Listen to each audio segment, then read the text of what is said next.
Welcome to my online class, my dear students. This is Dr. Muhammad Ibrar, and today I'm going to teach what is demultiplexer. In semester 1 आपका एक paper है that is Core 2 Computer System and Architecture, और उसमें हम लोगों ने combinational circuits का जो सीरीज़ हम लोग अभी कर रहे हैं उसमें हम लोगों ने different types of combinational circuits को पढ़ लिया है। और लास्ट लेक्चर में हम लोगों ने पढ़ा था मल्टीप्लेक्सर क्या होते हैं, और मल्टीप्लेक्सर को हमने डिटेल्स में देखा था। ठीक है, तो आज के लेक्चर में हम लोग जानेंगे व्हाट इज़ डीमल्टीप्लेक्सर। ये भी एक तरह का कॉम्बिनेशनल सर्किट है।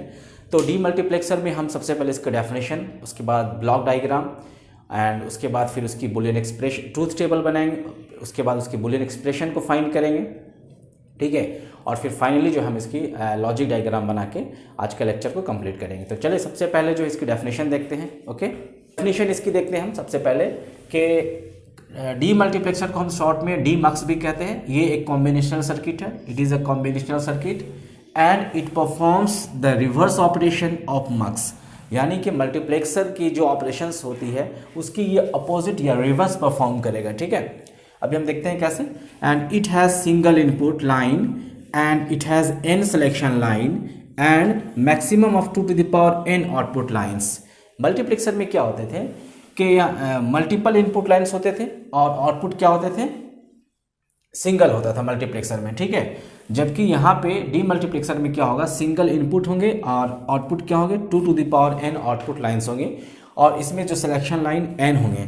तो अब हम इसको देखते हैं, अगर इसमें n सिलेक्शन लाइन होंगे तो हमारे जो पॉसिबल कॉम्बिनेशन कितने होंगे। मान लें कि ये सिंस n सिलेक्शन लाइन है तो maximum possible combination 2 to the power n होगा, 0 और 1 के मैक्सिमम पॉसिबल कॉम्बिनेशन होंगे। ठीक है, जिस तरीके से फिर यहाँ पे वैल्यू पुट करेंगे। मान लें n में अगर हमारा n में हमारा 2 है तो इसमें पॉसिबल कॉम्बिनेशन कितने हो जाएंगे, 4 हो जाएंगे। ठीक है, तो इस तरीके से जब हमारे पास पॉसिबल कॉम्बिनेशन 0 and 1 के आ जाएंगे, उसके बाद हम क्या करेंगे, इसकी जो है ट्रूथ टेबल इजीली इसको हम फाइंड कर सकते हैं। ओके, तो ये डेफिनेशन था डीमल्टीप्लेक्सर का। अब इसके बाद इसको हम देखते हैं इसकी ब्लॉक डायग्राम। ठीक है, तो इसकी ब्लॉक डायग्राम बनाना भी बहुत आसान है, इसलिए कि इसमें हमको मालूम है कि इसमें कितने इनपुट होते हैं, सिंगल इनपुट होते हैं। तो ये मान लें हम, अगर ये हमारा ब्लॉक डायग्राम है डी मल्टीप्लेक्सर का, डी मक्स का, इसको हम शॉर्ट में ऐसे लिखते हैं डी मक्स। इसमें हमारे जो इनपुट लाइन होंगे, ये मान लें इनपुट लाइन 1 सिंगल है आई। ठीक है, और इसमें आउटपुट लाइन मान लें हम कह देते हैं इसमें y3 y2 y1 और y0। ठीक है, और इसमें सिलेक्शन लाइन भी हम दिखा सकते हैं S1 और S0। इस तरीके से आप ब्लॉक डायग्राम बना देंगे डीमल्टीप्लेक्सर का। देखें, ब्लॉक डायग्राम जो मल्टीप्लेक्सर का था वही यहाँ पे दिख रहा, फर्क ये हो गया कि ये वाला इधर था और ये वाला इधर था। ठीक है, मल्टीप्लेक्सर में मल्टीपल लाइन इनपुट होते हैं और सिंगल आउटपुट होते हैं। डीमल्टीप्लेक्सर में क्या होते हैं, सिंगल इनपुट होते हैं और मल्टीपल आउटपुट होते हैं। ठीक है, तो दिस इज ब्लॉक डायग्राम। अब ब्लॉक डायग्राम के बाद हम क्या करते हैं, इसकी अब ट्रूथ टेबल बनाते हैं। ओके, अब हम इसकी ट्रूथ टेबल देखते हैं। ट्रूथ टेबल यहाँ देखें, हम ट्रूथ टेबल बना रहे हैं 1:4 डीमल्टीप्लेक्सर का, 1:4 डीमल्टीप्लेक्सर का, यानी इनपुट 1 4 क्या इसकी आउटपुट होंगे।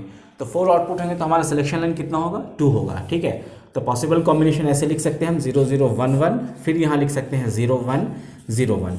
ये हमारा सिलेक्शन लाइन है, चाहे तो आप यहाँ पर लिख सकते हैं सिलेक्शन लाइन, और ये हमारा क्या हो जाएगा, आउटपुट लाइन। ठीक है, तो यहाँ पे 0 0 होगा, तो थोड़ा सा आप याद करें पहले का, तो यहाँ पे 0 हो जाएगा, बाकी में यहाँ पे 1 हो जाएगा, बाकी में क्या हो जाएगा 0। उसके बाद 0 1 में किसका वैल्यू होगा, 1 का, बाकी में क्या हो जाएगा 0। फिर 1 0 में किसका वैल्यू होगा, 2 का, बाकी में 0 होगा। फिर इसमें किसका हो जाएगा, 3 का।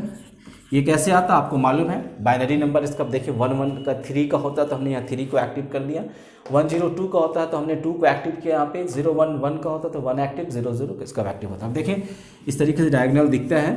तो ट्रूथ टेबल बनाना मल्टीप्लेक्सर का या डीमल्टीप्लेक्सर का बहुत ही आसान है।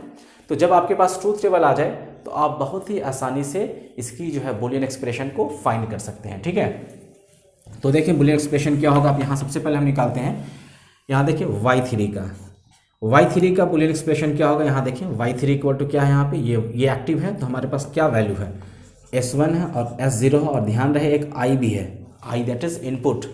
ठीक है, उसके बाद हमारे पास ये क्या है y2 का ना, तो हमारे पास क्या है, ये y2 का क्या हो जाएगा, y2 का यहाँ ये एक्टिव है, तो यहाँ पे हमारा s1 होगा और फिर s0 का कॉम्प्लीमेंट होगा i होगा, ठीक है।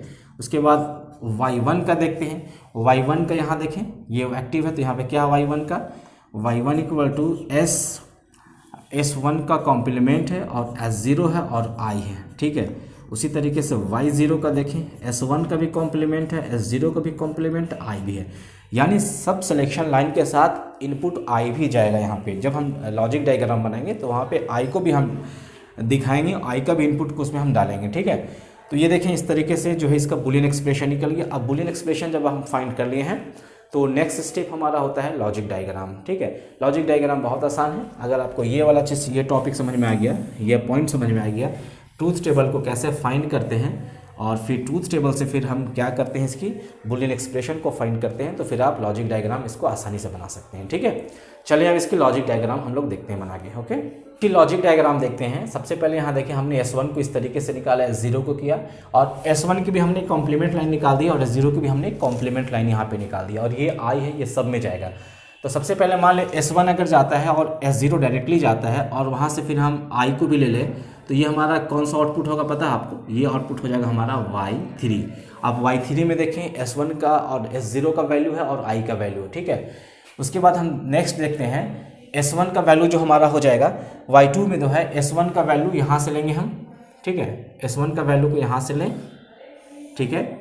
उसके बाद इसकी कॉम्प्लीमेंट है, S0 की कॉम्प्लीमेंट है और फिर यहाँ से I का वैल्यू होगा, ठीक है। तो ये किसकी वैल्यू निकल जाएगी, ये किसका, Y2 हो जाएगा, ठीक है।